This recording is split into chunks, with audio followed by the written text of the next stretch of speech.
أهلا وسهلا بكم مع الفهلوي أي. في الفيديو اللي فات قدرنا نسحب 15 جنيها من لعبة القطة. النهاردة هنفتح التطبيق ونجرب التحديث الجديد. دلوقتي بقت مزرعة شجر التفاح، شكلها بقى حلو، وكمان تقدر تتحرك جواها وتعيش التجربة كأنك في مزرعة حقيقية. تعالوا نجرب ونشوف هل اللعبة لسه بتسحب ولا بقت نصابة.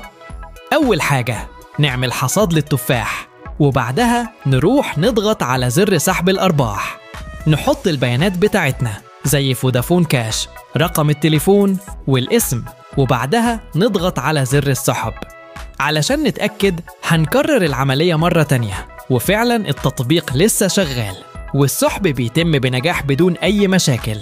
لو عايز تستفيد وتكسب أرباحك من مزرعة التفاح، انزل حالا على الوصف وحمل اللعبة. مستني ايه؟ جرب بنفسك وسحب فلوسك دلوقتي.